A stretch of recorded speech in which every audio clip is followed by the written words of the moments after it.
You will pay more and get less. You came here for the truth, so let me unveil that for you. When it comes to services, we're getting shrinkflation everywhere you look. And I'm going to talk about that today. We're talking about healthcare, we're talking about childcare, we're looking at the basics, and yet they're becoming so expensive, they're unaffordable.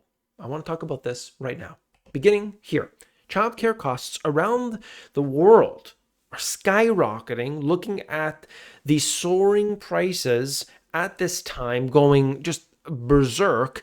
You look at the averages and so on, they don't do it justice. Absolutely not. And we're going to look at the chart. I'll give you a breakdown. The economy as a whole pays a high price for leaving women out of the workforce. Global GDP could be 10% higher if female labor participation matched that of men. They're trying to make this about that and not looking at why the costs are rising in the first place. You see, the argument is the wrong one. Look, the share of income dedicated to childcare varies widely around the world. Looking at New Zealand here, 36% maybe. Okay.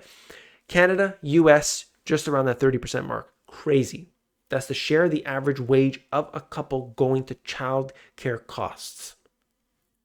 Like, how do you even make sense of that?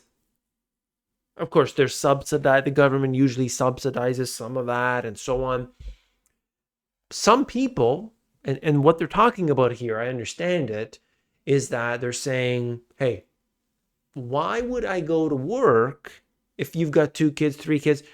Why would I go to work if it's literally going to cost me more to put the kids in the childcare? But that's an absurdity when you understand the fact that, like, just a few years ago, the prices were okay. And then just go up, up, up, up, up, up, up. Has the quality of the care become better in the last 10 years? I'd argue against that. It's probably roughly about the same. If anything, it's not so nice. Well, what's going on here? Well, of course, we have a devaluation of our currency, and we're seeing inflation everywhere, especially when you look at what's going on with, I mean, just pick anything. Like you see it at the grocery store, you see it at the gas station, you see it everywhere. And this doesn't, depending on who you are, like what your personal circumstances are. If you don't have children or children that are not going to childcare of some sort, well, then you wouldn't experience that. But maybe you need healthcare. Oh, and that's a big deal because the prices of that have gone up so much. Parents are supporting adult kids financially and emotionally. What I want to say about this just quickly, number one, is that what we see the healthcare costs that have risen, the individuals here, they are being burdened by these costs, dramatic increases, and this is becoming a booming business. People are getting older, baby boomers, they're retiring, they're going to use old age facilities and so on. But of course, medical care costs are rising at a time in which more of it is needed. And that is a dangerous combination. Nearly 60% of parents said that they were providing financial support to their kids, adults between 18 to 34. That's because parents these days are more involved and supportive of their children's lives well into adulthood. Well, I gotta say, to be honest with you, prices were a heck of a lot lower back then. And now what the parents are doing is, making it reasonable for those kids to afford a home. Otherwise, they literally couldn't. In the major cities, you cannot afford a home. If you're coming out of the gates, you're just out of school, you're trying to just buy a place. Oh, well, I can't. It's just too expensive. I mean, that is an unusual thing. We've talked about this before, but I wanted to highlight it here today, showing you, why did car insurance get so expensive? Rates in the US have risen 37% since January 2020.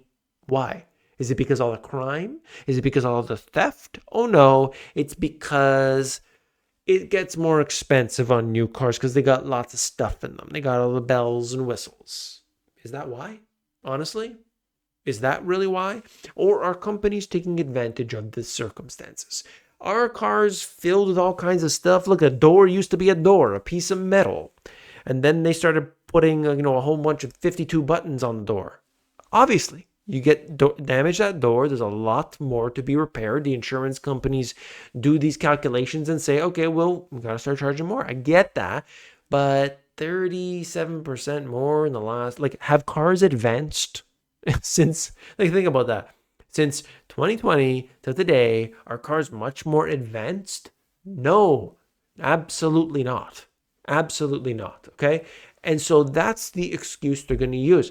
There's a lot of theft. We know that it's happening. But at the same time, there's a devaluation of the currency. At the same time, companies are using this, and services, you are going to pay more for your services and you're going to get less. You have to understand this. And if you keep that mentality, this is what I drill home every single time I got my live class. I say the same thing, okay? I always make sure to try to say that. Shout outs to the live class, by the way, where you need to realize that the time in the past is not going to be the time in the present of the future. We got to realize that we are in for a world of hurt. This is going on. We're going to experience more inflation. 2020 till now, crazy, 37%. But understand that it's just going to be another 37%. The next time they go to print cash, you're going to get hit with that. And so, what are you going to do about it? You got to start taking action today. You can't say, I really hope that goes down. Really hope so. You can't do that. You have to take actions today. I got a playlist called How To and Solutions. I got 2 books written trying to educate people. I got the Compass free course, Compass, themoneygps.com. You can get it for yourself. Let's start. All right. So they're talking about the cars. I looked through. I'm like, did they talk about theft at all in here? Not a single mention of the theft. But I can go to other evidence here and just understand In and Out to close its first location in its 75-year history due to a wave of car break-ins and robberies. Crazy.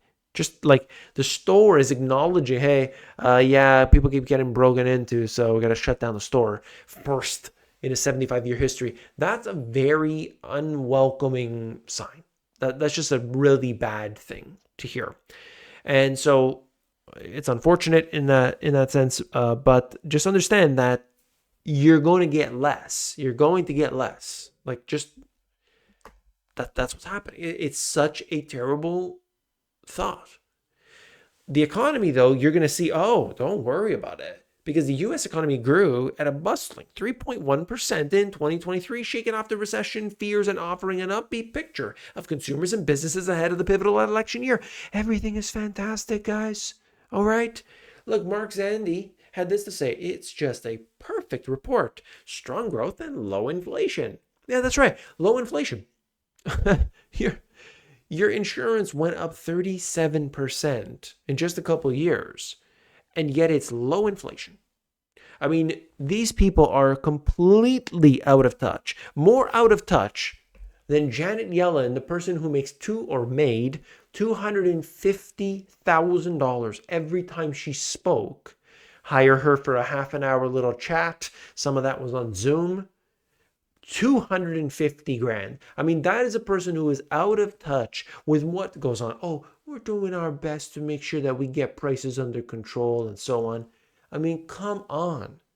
You believe these people? Look at these politicians where, you see their salary. It's, by the way, it's Trudeau. It's, you see that with every president, they all do it. Okay. No matter how high you go up, their salary is, X number. And then you look at their wealth, just unbelievable wealth gains.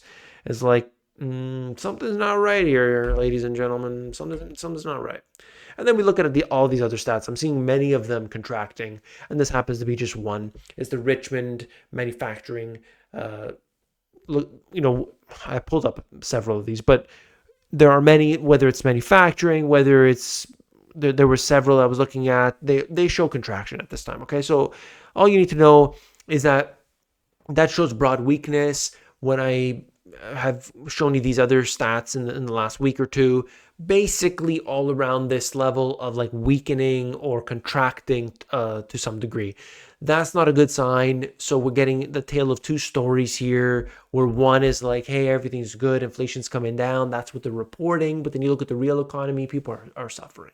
Okay, what can you do about it? My live classes, the Finance Live on Friday. I go 2 hours getting into everything. There are people literally all over the world that are in these classes now that are getting the latest and greatest information so that they can be well prepared. But on the Sunday class, I go for 2 hours, and on there, I teach people how to build an online business. Why? It's because if you got to be dealing with less, you better know how to make more.